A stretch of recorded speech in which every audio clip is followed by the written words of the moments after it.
강의 제목이 너무 무거워가지고 저도 부담을 느끼긴 한데 그 정도 한번 생각했으면 좋겠습니다. 1988년도에 제가 정신을 왔었는데 96년에 이제 교갱이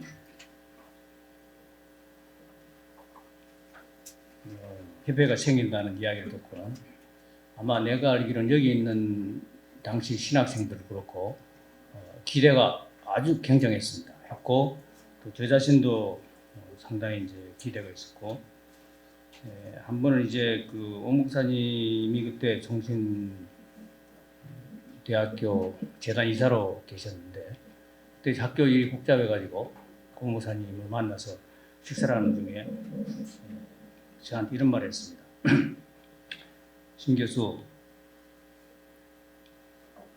태양이 뜨면은 다른 빛을 잃고 아무 소용이 없다고 굉장히 의미 있는 말씀하시는데 이놈의 태양이 언제 뜬지도 모르겠고 아직까지도 떠 있는 것 같지도 않고 지금까지 기다렸는데 뜨기는 뜬 것 같는데 워낙 구름이 짙게 끼어가지고 이 태양이 빛을 발하지 못하는 같은 그런 아쉬움 속에서 가끔씩 구름을 뚫고 태양의 빛이 비치기도 하고 이런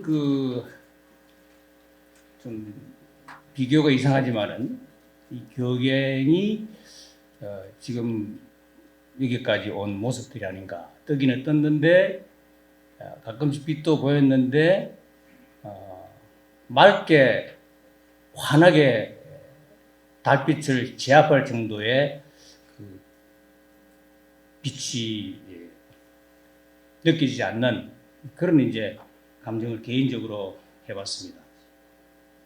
사실은 그 교갱이 생기게 된 중요한 동기 중에 하나가 제가 알기로는 한국교회가 한참 부흥을 했었고 80년대 너무 부흥을 해가지고 여러 가지 교회로서의 문제점들이 많이 생기고 이런 가운데서 이제 떠드는 분들이 모여서 교회를 갱신하기 위한 그러니까 교회와 교단의 부패를 방지하고 새롭게 교회를 세우기 위한 그런 뜻으로 교갱협이 시작이 되어져서 27년간 흘러왔습니다. 그런데 제가 이제 그 교갱협의 이런 그 과거와 또 이제 현재 미래를 쭉 한번 보면서 그 교갱의 어제 한 일과 그다음에 거기에 대한 성찰 그리고 나름대로의 그 내일에 대한 그런 생각을 해봤습니다. 특별히 이제 본론에 들어가서 그 교갱협의 어제에 대해서는 자료가 제가 없기 때문에 홈페이지에 나와 있는 자료를 중심으로 해서 제가 정리를 했는데 그 교갱협의 홈페이지에 밝혀진 그 내용은 내원고 1쪽에 보면 1960년 3월 7일 창립한 교갱협의회는 주님의 피로 세워진 교회의 영광을 위해 하나님의 말씀과 성령의 역사를 의지하여 목회자의 의식 교육과 교회의 갱신, 기독교 공동체의 역량을 강화시켜 목회자 영성을 개발하고 현실적인 대안 수립, 실천할 수 있는 목회자의 리더십을 훈련시켜 교회와 기독교 공동체의 환경 변화에 대응하는 것을 사명으로 하는 목회자들의 협의체다. 이렇게 홈페이지에 나와 있고 그 밑에도 이제 그 교갱에 설립하게 된 목적을 서술한 것을 볼 수가 있습니다. 이러한 설립 목적에 부응해서 이 페이지에 들어갑니다. 특별히 제가 그 홈페이지에 나와 있는 걸 조사를 해보니까 다음 세대를 위한 한국교회를 짊어가야 할 젊은 세대 목회자들의 지도자 양성을 위한 세미나 여러 가지 그 이슈를 가지고 그동안 노력을 많이 해왔으며 이걸 통해서 이제 하나님 나라 확장과 또 대사회적인 그런 그 경쟁까지 뻗어가는 확장되어가는 모습을 보았습니다. 그래서 이 페이지에 위에 제가 홈페이지에서 인용하는 글을 보면은 본위원회는 우리 사회에 소외되고 힘든 과정을 겪는 이들에게 지속적이고 효율적인 지원을 통해 한국 교회와 사회의 관심과 책임의식을 환기시키고 교회 올바른 사회 참여를 수행하는 데 그 목적이 있다. 이렇게 서술이 되어 있고, 그 다음에 이제 한국 교회 발전에 있어서 여성들의 기여도와 섬김의 내용을 발굴하고 교회와 일반 사회에서 여성들이 앞장서 섬겨야 할 역할을 모색하며 교경의 갱신을 주청으로 감당할 여성 지도자들의 협력과 소통을 위한 역할을 수행한다 하는 여성에 대한 특별한 관심을 다른 해외지에서 볼 수 없는 이런 이제 독특한 이런 내용들이 있는 것을 제가 보았고, 그래서 이런 이제 일들을 하기 위해서 한 27년 동안 교경협이 전문위원들을 중심으로 해서 많이 노력한 것 같은데, 전문위원회 목회자 갱신, 새로움, 또 차세대 키움, 교회 현장 체험, 선교, 섬김, 사회 나눔, 언론 알림, 그리고 여성 돌봄 7개 분야로 나누어서 워크숍도 많이 하고 추진을 했던 것을 제가 발견하겠습니다.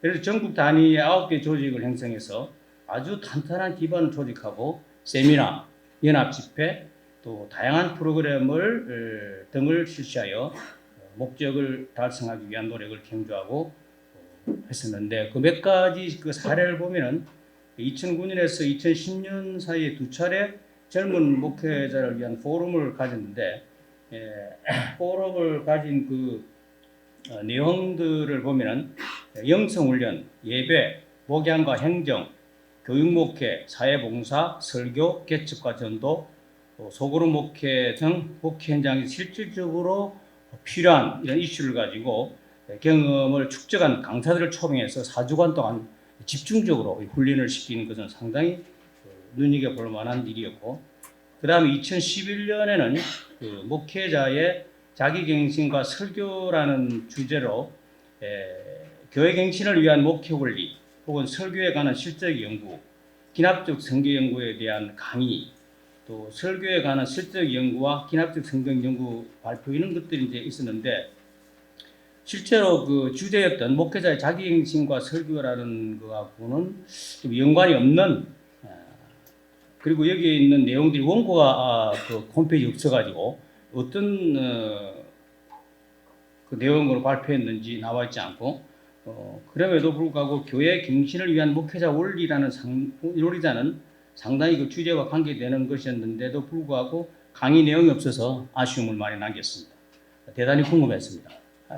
관심 있는 그런 주제들이었는데, 그 다음에 이제 2014년에는 성공적인 노년 목회와 사별 목회 어떻게 할 것인가, 고령화 시대를 맞이해서 굉장히 적절한 주제를 가지고 고령화 사회 속에서 노년 세대를 품고 위로할 수 있는 이런 적절한 주제를 택했는데, 1980년도에 제가 미국에서 MDB 공부를 리폼대에서 하고 있을 때, 그때 이미 미국에서는 고령화되고 있으니까 MDB 과정 중에서 특히 신학생 가운데서 노년 목회를 하기 위해서, 그것만 전담하기 위해서 신학교 공부를 하는 그런 전문 목회자도 있었습니다. 아마 한국도 지금 고령화되어 가기 때문에 교경협에서 이런 문제를 상당히 심도 있게 생각하고 다룬 것은 특별한 주제로서 주목할 만했습니다.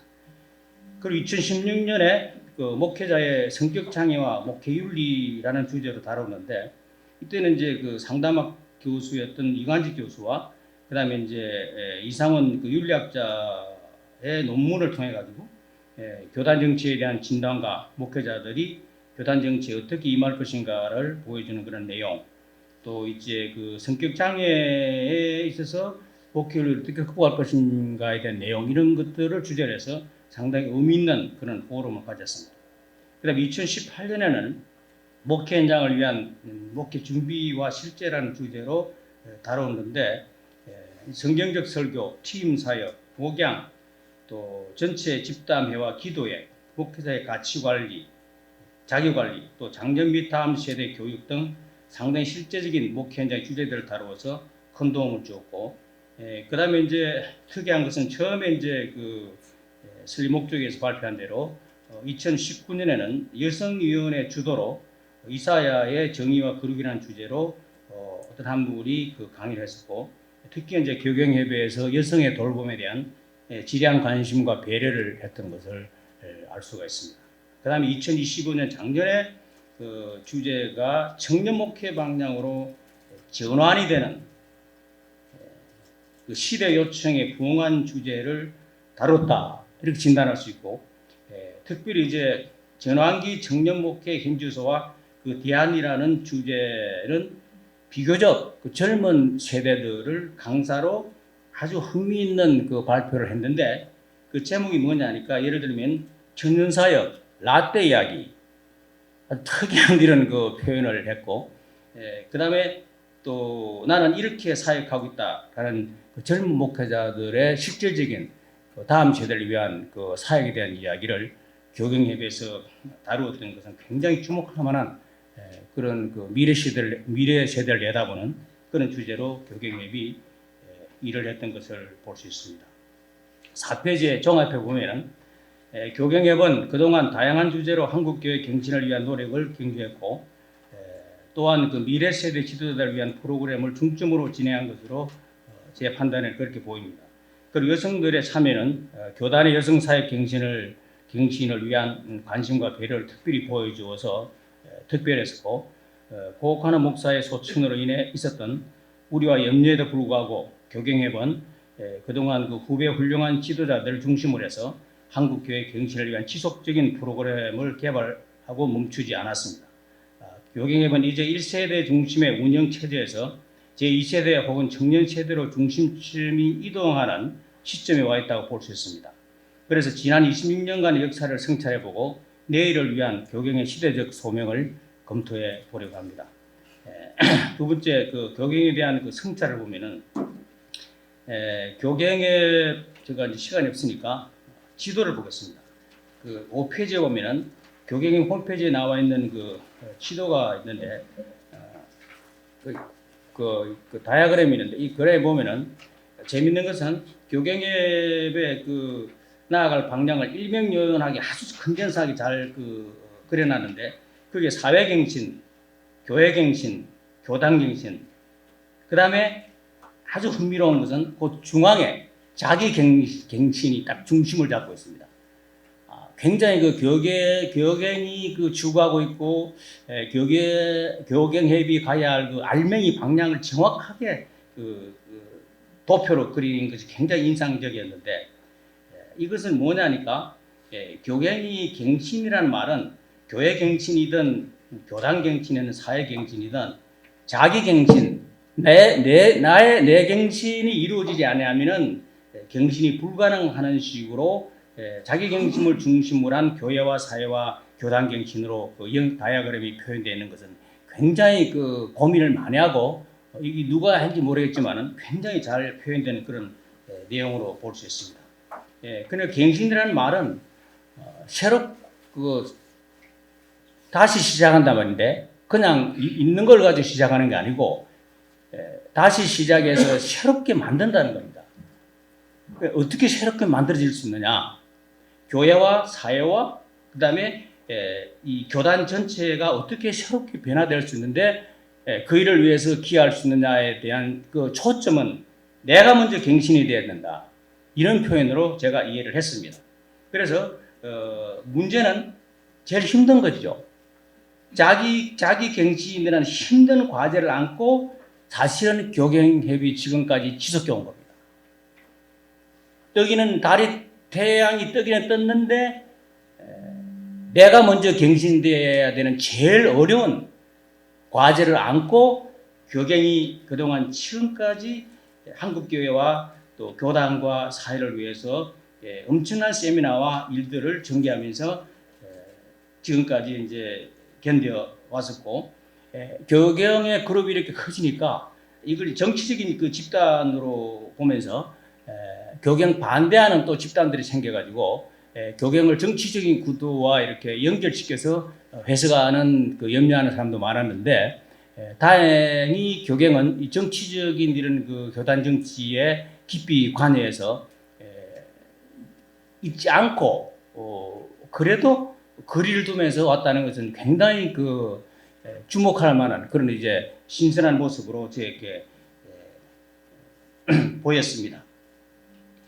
그래서 이제 그러면서 이제 우리 교단 개혁을 위해서 종회장 선거에서 제비뽑기를 교경 중심으로 해서 한 몇 년 동안 엄청난 그 교단의 종회장 선거를 중심으로 한 그런 어려움들이 약화된 그런 이제 큰 일을 한 적도 있었고, 그다음에 교경은 한국교회 전체 교회 갱신을 위해서 회의를 창설해서 한국교회 전체를 그 전체 갱신을 위한 이런 모습으로 발전한 것은 크게 기대할 만한 그런 일들이었다고 볼 수가 있습니다. 그동안 이제 내용을 제가 쭉 보면서 그래도 아쉬운 것은 목회자 훈련 프로그램을 치중을 했고 한국교회와 사회에 대한 활동은 미약한 것이 아니었느냐 그런 개인적인 판단을 제가 했습니다. 그래서 교경예배 미래지향적인 의미로 아래와 같은 미래지향적인 질문을 던져보는데 그동안 교경예배 적극적인 활동으로 인해서 목회자들과 한국교회와 사회에 실질적인 변화가 있었는가? 교경예배 사람들이 앉았다가 일어선 자리의 전후는 어떤 변화가 보였는가? 아무런 변화가 없다면 왜 교경예배인가? 교경예배는 다른 교단에 있는 여러 단체와 차별화할 수 있는가? 교경예배는 한국교회가 공감할 수 있는 대안과 실질적인 운동을 전개를 했는가? 아니면 단순한 세미나와 포럼을 통해서 목회자 훈련 기관으로만 지금까지 역할을 해왔는가? 거기에 대한 나름대로의 석연치 않는 그런 이제 반응이 내 마음속에서 교경예배 홈페이지를 보면서 일어났던 것을 솔직히 말씀을 드리고요. 그러면서 이제 그 교경예배 그 내일에 대한 걸 이야기를 하려고 합니다. 교경예배는 그게 그 이번에 6페이지 2변에 그 제일 첫 번째 A라고 좀 조그만 적어주면 좋고 빠진 A. 교경예배는 교단의 갱신, 교회의 사회적인 기여 그리고 한국교회 일치를 외쳤다. 교경예배 이라는 외침은 미래 한국교회를 위해 지속적으로 진행돼야 할 과제들이죠. 논자는 감히 교경예배 갱신운동을 16세기 칼빈의 종교개혁운동과 비교해서 큰 틀에서 그 교경예배 계획 갱신 정신은 칼빈의 개혁운동의 기본 정신과 너무나 맥을 같이 한다는 것을 강하게 또 강조하고 싶어서 제가 정리를 해봤는데 특히 이제 칼빈이 그 16세기 종교 개혁을 할 때 비성경적인 로마 가톨릭의 교회 전통을 맞서서 성경적인 그 교회의 사회를 회복하려고 외쳤는데 이 교경예배 목회자들의 의지도 똑같았습니다. 이 비성경적이 아닌 성경적인 바른 목회를 통해서 교회를 새롭게 하고 싶어하는 것은 칼빈이 가지고 있던 그런 계획 정신과 너무나 일맥상통하는 그런 것이었고 특히 이제 교경예배 그동안 오늘 세미나라고 전부 다 그 말씀 연구 뭐 이런 걸 통해 가지고 이제 변화시키려는 모습들은 켈빈의 그 계획 정신과 맥을 같이 한다고 제가 감히 말씀드릴 수 있고 그다음에 이제 그 칼빈은 그 교회 갱신에 머문 것이 아니고 사회적인 정의 실현의 길을 위해서 제네바의 그 지리에 요즘은 당회를 구성했고 그래서 실질적으로 켈빈이 그 결혼법도 제정하고 노동자를 위한 노사임금 협정에 관여하고 이런 사회적인 여러 문제에 관여해서 사회 전체가 그 하나님 나라가 될 수 있도록 기여했는데 교경예배는 바로 이 교회교뿐만 아니고 대사회적인 교회 역할에 굉장히 그 처음부터 천명하면서 다른 그 교단에 있는 이런 그 좁은 시야의 이런 단체하고 전혀 다른 이런 엄청난 폭넓은 이런 그 역사관을 가지고 교경이 출발한 것도 켈빈의 계획과 너무나 맥을 같이 하고 그 다음에 이제 칼빈은 그 제 논문에도 이제 딴 데 많이 밝혔지만은 그 개신교 연합을 위해서 루트나 주인걸리나 누구보다도 켈빈이 가장 많이 고생을 하고 애를 썼습니다.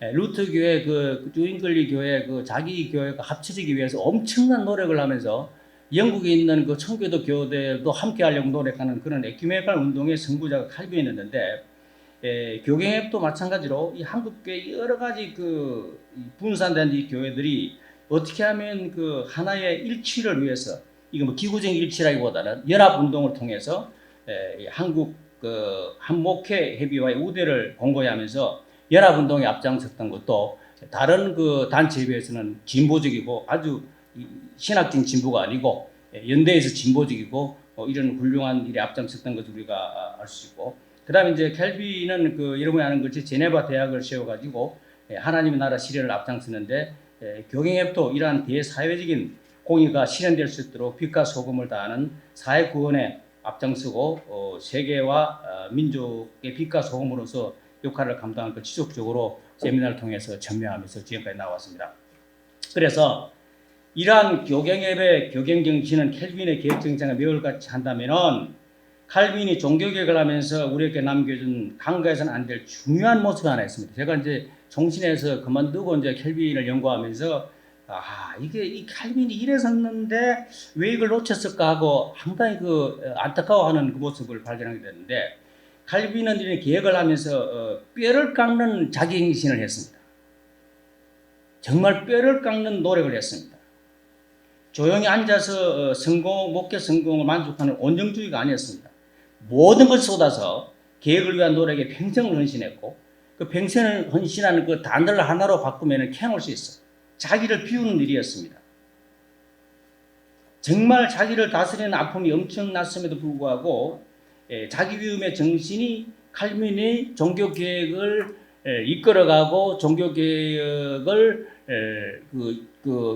영향을 미치게 된 큰 그 파장을 일으키게 된 힘이 자기 개혁이었고, 바로 이것이 바로 그 교경이 원래 이야기했던 자기갱신, 사회갱신, 교단갱신 그 중간에 있었던 자기갱신과 너무나 맥을 같이 하기 때문에 칼빈의 케노시스의 그 정신을 한번 검토해 보아서 우리 자신을 한번 들여다보는, 그래서 교경의 미래를 한번 보면서 교훈을 얻는 그런 식으로 제가 논문을 정리해서 7페이지부터는 켈빈의 케노시 정신에 대한 이야기를 하겠습니다.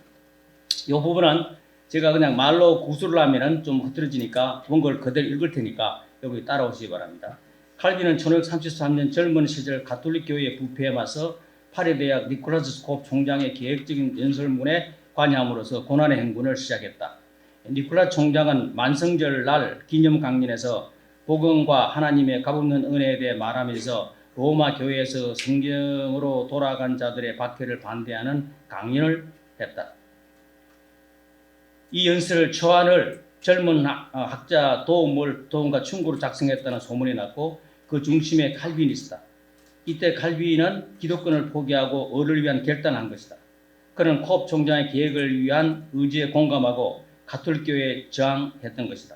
자기의 출세의 영달에만 눈먼 젊은 신학도는 아니었다. 케노시 정신이 없으면 불가능했던 것이었다.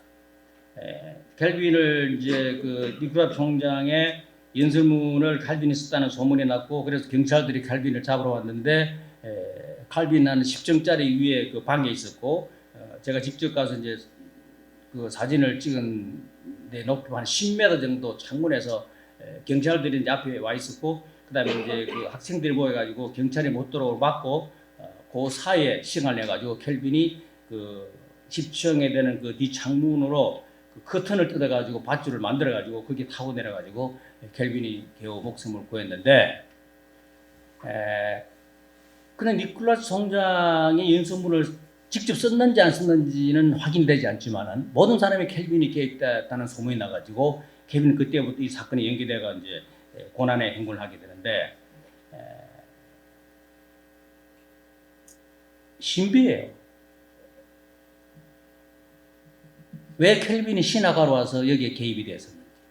일본이 켈빈이 신학 공부를 프랑스에서 하면서 파리에서 하면서 이미 그 계획의 물결의 맛을 보고는 이건 도무지 안 되겠다는 켈빈 나름대로의 어떤 그 각오가 있었고, 그래서 켈빈은 그 자기 아버지가 원래 요구한 대로 그 신학을 해서 신부가 돼가 있고 로마 천주교에서 그 돈도 받고 있었는데 켈빈이 그러다 포기해버리고 이 고난의 길을 나선 것은 켈빈 나름대로 뭔가 고민과 갈등이 너무 있었던 것을 우리가 알 수 있습니다.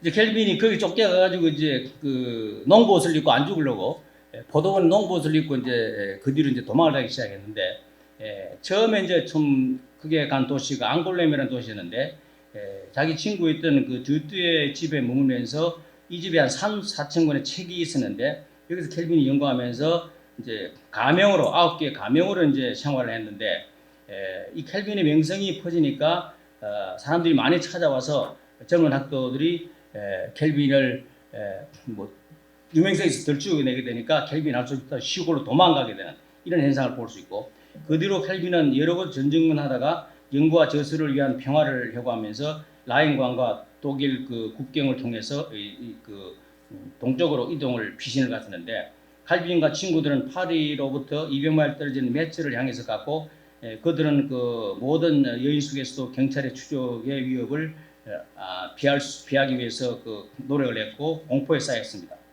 특별히 켈빈은 몸이 약해서 그 겨울에 칼바람과 함께 아팠던 그 복통과 두통을 이겨내야 하는 고통 가운데서도 켈빈이 이런 그 여정을 갈 수밖에 없었던 상황이 있었고, 그 다음에 그 밑에 다른 거 하겠습니다. 1535년 켈빈은 친구들과 함께 바젤에 도착했고, 그 다음에 이 바젤에 도착했는데, 이 바젤에 도착해서 켈빈이 또 마르치누스, 루시아누스나 이름으로 가명으로 이제 숨어서 지냈는데, 여기서 켈빈이 그 운명과 같이 했던 니콜라스 총장도 도망을 와가지고 바젤이 있습니다. 여기서 다시 만나게 돼가지고 이 바젤에 만나고 있는 동안에 파리에서 엄청난 그 개신교 박해가 있어가지고 수많은 사람들이 이제 죽게 되는 그런 현상이 있었습니다. 그래서 어떤 경우는 개신교 그 켈빈의 동료들이 그 혓바닥을 쇠고랑이 혓바닥을 쥐어가지고 마지막 죽을 때 그 개신교를 고백 못하도록 혀를 그 볼에다 찝어가지고 이제 화행을 시키는 이런 이제 엄청난 그 고통을 하면서 순교자들이 생기니까 켈빈이 바질에서 도무지 이 소식을 듣고는 견딜 수가 없어가지고 켈빈이 그들의 신앙을 대변하기 위해서 그때 기독교 강요를 썼습니다. 기독교 강요를 쓴 배경이 신학을 위해서 쓴 게 아닙니다. 기독교 강요를 쓴 게 우리가 말하는 신학적인 지식을 주기 위해서 쓴 게 아닙니다. 엄청나게 고통을 당하고 죽어가고 있는 순교자하고 있는 그 동료들을 위해서 신앙을 대변하기 위해서 켈빈이 기독교 강요를 쓰면서 시편 서문에 이렇게 쓴 이유를 밝혔습니다. 이것이 내가 기독교 강요를 출판해야 되는 이유이다. 무엇보다 나는 내 형제들이 감수해야 했던 불의하고 못된 비난들에 응수함으로써 그들의 명예를 회복하고자 했다. 그들의 죽음은 주님 앞에서 결코 헛된 것이 아니다. 그리고 나는 위협과 탄압받는 수많은 사람들에게 연민을 갖고 있으며 외국에서 할 수 있는 한 이들을 돕도록 애를 썼다고 고백하고, 그래서 기독교 강요는 단순히 개혁신학의 정론을 정리하기 위한 이유에서만은 아니고 종교적인 탄압에 저항하고 비판받는 동료들의 신앙을 변호하기 위한 변정서였습니다. 불의한 세력에 의해서 신앙 때문에 비박받는 동료들을 보고 침묵할 수 없는 켈빈의 울음이었습니다. 그 켈빈은 스트라스부르를 가르쳤으나 북동부 통로가 전쟁으로 말미암아 길이 막히기 때문에 여러분이 아는 것처럼 켈빈이 이제 제네바에서 하룻밤을 지난 동안에 켈빈이 바렐한테 발각이 돼가지고 켈빈이 제네바에서 이제 그 종교개혁에 가담하게 되는데 켈빈이 원치 않았습니다. 그래서 이제 켈빈이 원치 않으니까 여러분이 이미 수업 시간에 잘 배운 것처럼 바렐이 켈빈에게 당신이 켈빈은 마음을 다 알고 있어요. 당신은 뭐 이렇게 코지한 방에서 아주 공부하고 이렇게 참 이렇게 조용하게 여생을 보내는데 그런 켈빈의 모습을 보고 바렐이 화를 내면서 엄청나게 켈빈한테 이렇게 폭탄선을 해서 켈빈이 그때 전주를 받으면서 켈빈이 제네바에 머물게 했다는 것은 우리가 이미 교회사 시간에 다 배운 이야기죠. 그래서 켈빈은 이제 바질에 가서 짐을 꾸려고 와서 제네바에 왔었는데, 이때 제네바에서 켈빈을 어떻게 생각했나? 제네바 회의록에 나와 있는 켈빈은 이름도 없습니다. 그냥 한 불란스 사람이 강사로 와 있다 그랬습니다. 그래서 제네바에서는 그냥 베드로 성당에 그냥 오후에 그냥 로마서를 강의하도록만 해주지, 처음에는 이름도 별로 없는 불란 사람으로 지명이 되어 있고, 봉급도 제대로 받지 못해서 말에 정부의 이야기에서 이제 겨우 조그마한 우를 받고 지낸 이런 그 어려운 상황이 있었는데 그 페이지에 두 번쯤 단어 보겠습니다. 칼빈은 계획신앙의 정신으로 훈육하고 지도하려고 했습니다. 특히 성만찬에서 개신교 정신을 고백하는 자만이 개신교 성찬에 참여하도록 할 계획이었습니다. 모든 삶의 경건의 삶을 영역에서 실천하려는 칼빈은 시의회 의원과 시민들의 반대에도 불구하고 엄청 반대를 많이 했습니다. 칼빈이 도덕적으로 계획을 하니까 거의 매일 칼빈과 동료들에게 시련과 고난이 닥쳤는데 칼빈에게 돌을 던지고 또 개들을 부추겨서 칼빈을 물게 하고 그 다음에 그 계획자들에게 독약을 먹였는데 그 중에 이제 비레라는 켈빈의 친구는 켈빈보다 사실 설교를 잘했다고 합니다. 독약을 먹어가지고 평생 동안 구강인 시스템이 파괴돼가지고 설교를 제대로 못할 정도로 겨우 이제 목숨을 건졌던 그런 치명적인 사건이 발생했었고, 폭도와 모독적인 노래 등을 통해서 켈빈과 동료들을 괴롭혔고, 그래서 켈빈이 설교하는 동안에 일부러 사람들이 강제하는 것처럼 방해해서 기침도 하기도 하고 발바닥을 질질 그으면서 켈빈을 방해를 했습니다. 아주 쉽지 않았습니다. 켈빈은 급료를 5개월 동안 지급받지 못해서 켈빈이 고통을 해서 요청을 해서 RLC에 요청을 했었고, 이러한 적대적인 감정에도 불구하고 켈빈은 자신의 일을 하는데 게으르하지 않았습니다. 강의하고 가난한 자와 병든 자 그리고 감옥에 갇힌 자 돌보고, 그리고 그 외에 결혼주례와 세례식 그리고 제작 활동, 주일날 오후에는 항상 결혼식을 했습니다. 1538년 3월 11일 대의회는 켈빈의 의도와는 반대로 베른의 요청에 따라서 교회를 운영하는 특히 베렌식의 성만찬, 아직 계획되지 않는 성만찬식을 시에서 하려고 하니까 켈빈이 엄청나게 반대를 했고, 수행하기 힘든다고 켈빈이 반대하면서 하니까 지의회는 모든 켈빈 중심하는 계획자들을 무조건적으로 수리할 것을 계류해버린 이에 반대해서 결국은 어떤 사람은 감옥 가기도 하고, 켈빈은 결과적으로 이제 설교 금지령까지 받게 되었습니다. 특히 이제 켈빈은 어쩔 수 없이 이제 제네바에 쫓겨나서 설교 금지령을 내리고 모든 켈빈을 중심으로 한 개신교 설교자들 다 제네바에 내쫓아버렸습니다. 이때 켈빈도 이제 또 쫓겨나서 결국은 이제 켈빈은 스트라스부르의 부처한테 가서 머물게 됐는데 시간이 없으니까 좀 짧게 이야기할게요. 부처에게 가서 켈빈이 있으면서 편안히 지낼 수 있지만은 그렇게 할 수 없었습니다. 한 3년 동안 스트라스부르의 부처가 있는 동안에 제네바는 엄청나게 부패해가지고 로마 가톨릭화로 가는 그런 아주 위기에 처했었는데, 그때 이제 사돌레트라는 친구가 제네바시를 다시 천주교로 돌이키기 위해서 엄청난 노력을 많이 했는데, 그래서 여기에 반대해서 이론을 전개할 사람이 없었습니다. 그래서 베른시에서 칼빈한테 이 사돌레트를 반대하는 이론을 쓰라고 해서 이론을 썼는데, 켈빈이 이 사돌레트에 반대하는 논문을 써서 그걸 사람들이 읽어보고, 켈빈 외에는 이 제네바를 로마 가톨릭 세력에서 건져낼 사람이 없다 하고 시에서 다시 결정해가지고 켈빈을 불러들였습니다. 불러들였는데 그때 켈빈이 이제 10페이지 있습니다. 켈빈이 1541년 제네바 시장이 공문을 찍어서 그 다음에 켈빈을 초청했는데, 그때 켈빈이 초청장을 받았을 때 그 표현에 의하면은 간장이 쓰리고 끊어질 정도로 가기 싫은 제네바, 죽어도 못 가겠다고 이야기를 했는데, 그때 이제 부처하고 동료인 바렐이 당신이 가야 된다고 이제 계속 밀어붙여서 켈빈이 가게 됐는데, 그때 켈빈이 공문을 받고 제네바 시장한테 보낸 공문이 답이 여기 나와 있습니다. 10페이지 보세요. 마지막에 만약 여러분들이 저를 여러분들의 목사로 원하신다면 여러분들의 생활의 무질서를 고치십시오. 만약 여러분들이 신실한 마음으로 저를 망명정활에 다시 부르신 것이라면 여러분 가운데 만연하고 있는 범죄와 방탕함을 제거하세요. 제 생각에 복음의 제일 큰 적은 로마의 교황이나 이단이나 미혹하는 자들이나 독재자가 아니고 나쁜 기독교인들입니다. 선행을 겸비하지 않는 죽은 믿음이 무슨 소용이 있습니까? 사악한 생활이 진리를 가정하고 행동이 이를 부끄럽게 한다면 진리 자체가 무슨 소용이 있나요? 이제 저로 하여금 두 번째로 여러분의 고장을 버리고 떠나 새로운 망명지에서 제 고통의 쓰라림을 삭히게 하시든지, 그렇지 않으면 교회 안에 법이 엄격하게 지켜지도록 해주십시오. 정말 순수한 훈련을 재건하게 해달라고 공문으로 보냈습니다. 제네바에 돌아온 켈빈은 개혁교회 질서를 확립하는 것이 급선무였습니다. 그는 시의회 잘못된 결정에 대해서 언제나 맞서 싸웠습니다. 칼빈은 어느 날 오후 설교에서 다음과 같이 이야기했습니다.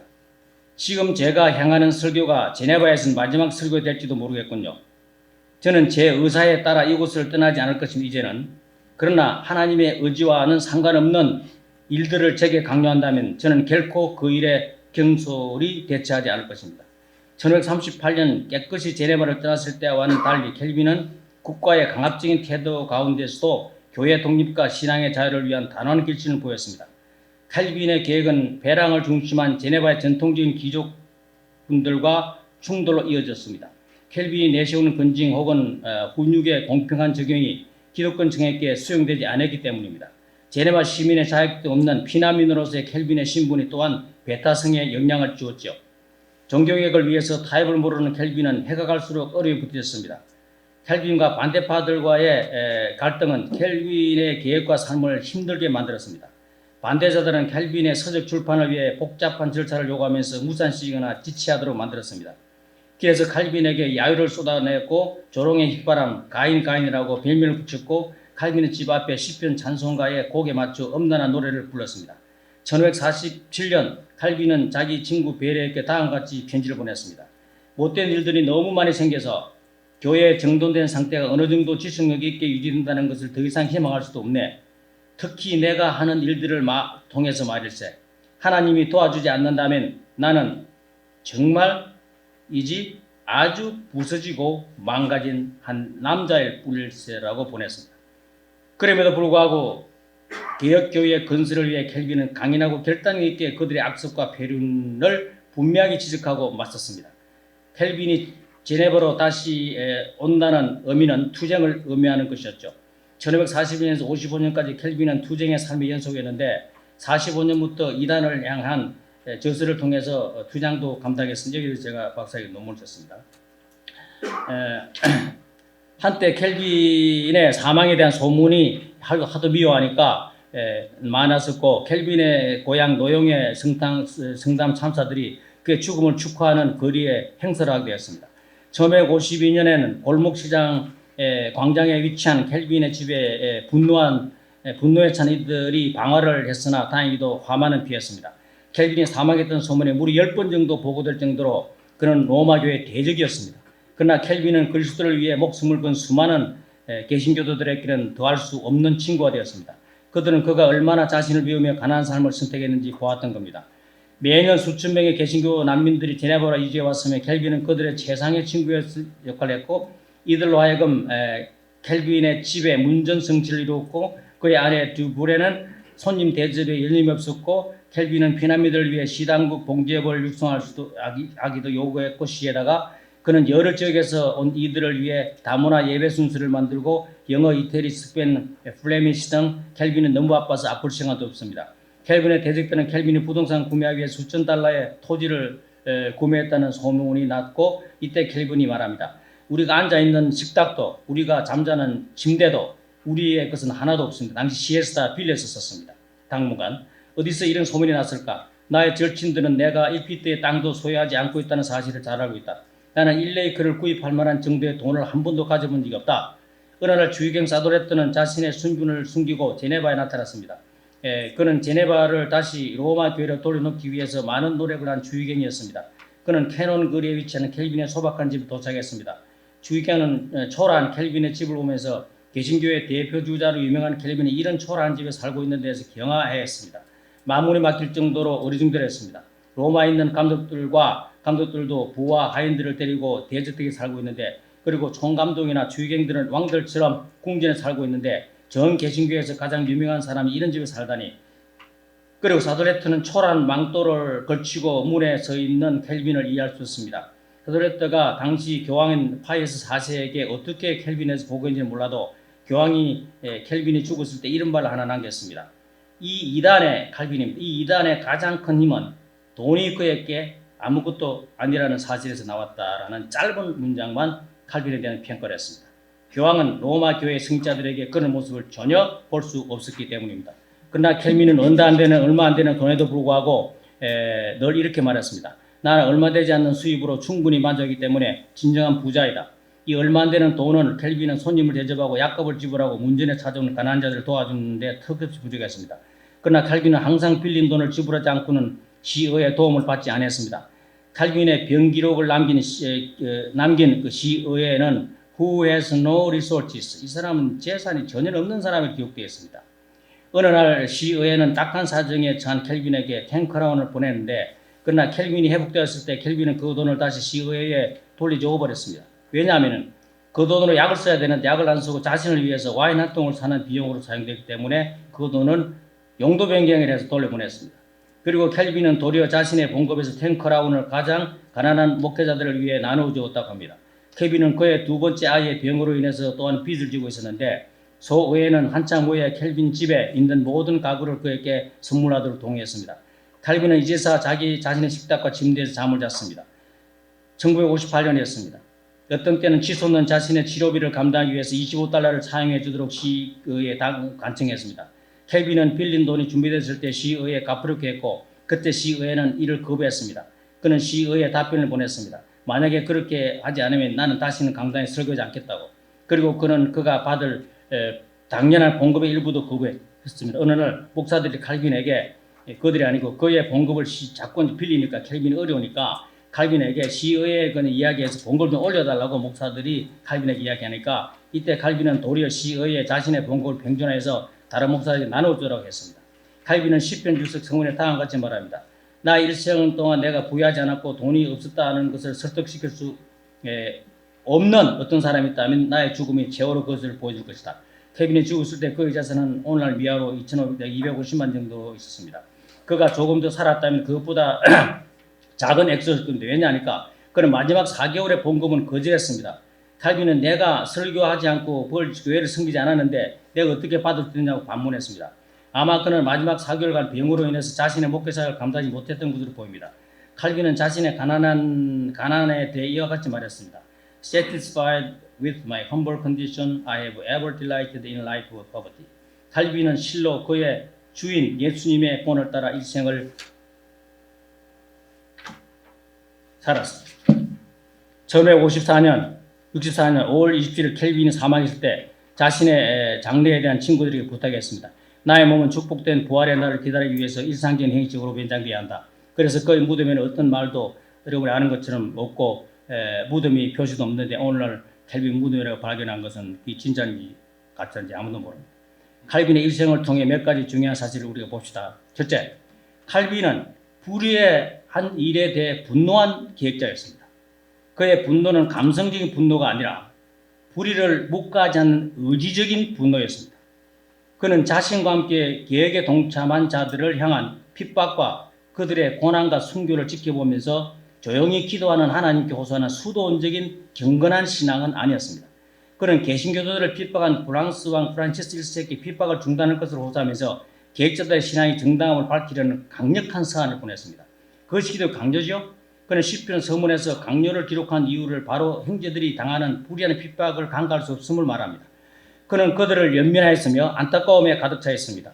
그의 연민과 안타까움의 밑자리에는 불의에 대한 분노와 몸부림이 있습니다.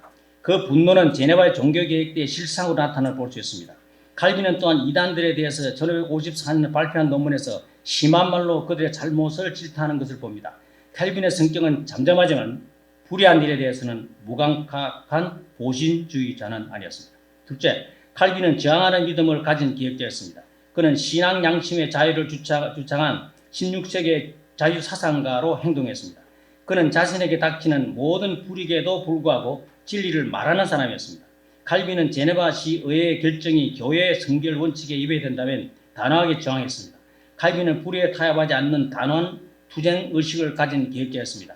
그는 자신의 직책을 잃을 각오로 진리편에 서 있는 자였습니다. 셋째, 칼빈은 예언자로서의 기획자였습니다. 칼빈은 종교개혁자에 앞서 앞서 예언자였어요. 중세기에 종교개혁자가 없었고, 잘 보세요. 오직 배부른 사제 역할을 하는 성직자만 있었는데, 구약의 선지자가 종결되고 중간 시대에 예언자가 없었고 살찐 제사장만이 예루살렘 중심에 있었던 것처럼 중세 교회는 사제들만 있었습니다. 그래서 예수 당시 사제처럼 중세의 성직자들은 제사에 종사하는 특권을 누리면서 치부하며 부패한 삶을 살았습니다. 이들에게 잘못을 지적할 예언자들이 없었던 겁니다. 이런 암흑기에 켈빈은 진리를 밝히고 말하는 예언자로 등장을 했는데, 오늘날 교회 성직자들은 어디에 속하는지 질문을 감히 해봅니다. 넷째, 칼빈은 그리스도의 케노시스의 삶의 철학을 철저하게 실천한 계획자였습니다. 그는 명예와 권력 그리고 물질로부터 해방된 비움의 계획자였습니다. 그의 비움은 헬라의 정숙주의적인 비움이나 수도원적인 자기 비하의 비움이 아니라 계획자로서 성경적인 삶의 모범을 위한 비움이었습니다. 칼빈의 제네바의 종교개혁을 통해 오늘날 개혁교회가 탄생하게 된 배경에는 이와 같은 켈빈의 개혁 정신과 삶이 동반했기 때문에 가능했습니다. 16세기 제네바를 방문한 수많은 종교개혁자들은 이러한 켈빈의 모습을 경험하고 자신들의 나라의 교회 신앙을 전수하기 위해서 투쟁을 했죠. 칼빈은 실제로 자신이 주장한 진리대로 삶을 살려고 노력한 사람이었습니다. 그러나 자신은 먼지처럼 소멸되어 버리기를 원하는 자였습니다. 그는 마지막 순간 자신의 모든 잘못에 대해 용서를 빌며 생을 마감할 정도로 소박하고 정직한 남자였습니다. 그는 성직자이기 전에, 위대한 신학자이기 전에, 그리고 1만 명이 넘는 대형교회 목사이기 전에 그의 왕 예수 그리스도에게 절대 복종하는 겸한 전도자였습니다. 칼빈은 자신에 대해 아무것도 내세우지 않고 하늘의 미라로 사라진 것입니다. 그는 1564년 4월 18일 제네바의 동료 목사들에게 마지막 말을 남깁니다. 여러분, 제가 저지른 많은 실수를 참아내야만 합니다. 제가 이루어낸 것이란 정말 보잘것없습니다. 마귀들은 이 말을 잘 이용하겠지요. 그러나 저는 다시 한번 말합니다. 제가 이룬 모든 것은 가치없는 것이었고 저는 정말 가련한 피조물에 불과합니다. 그러나 저는 시종 좋은 의도로만 일해왔다고는 말할 수 있습니다. 저의 부도덕을 들춰내고 늘 하나님을 경외하는 마음을 가슴에 담아두고 일해왔습니다. 여러분도 제 의도가 좋은 것이었다고 추억할 수 있기를 바랍니다.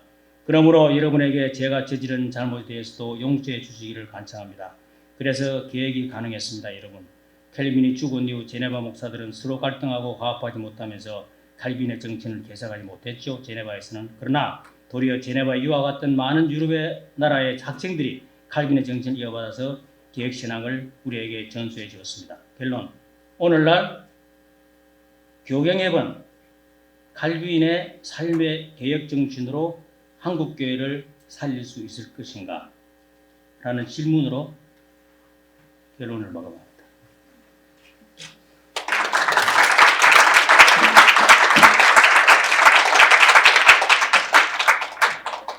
혹시 뭐 질문했나요? 그래도 저는 교경협에 기대를 걸고 있습니다. 뭔가 일이 일어날 겁니다. 정말로 뭔가 일이 일어나야 되고 이대로 교회가 주저앉을 수 없습니다. 여러분이 힘들지만은 뼈를 깎는 내 경신으로 교회를 살리고 한국교회를 다시 일으켜 세우는 우리 교경협이 되도록 저도 기도하고 뒤에서 많이 후원하겠습니다. 감사합니다.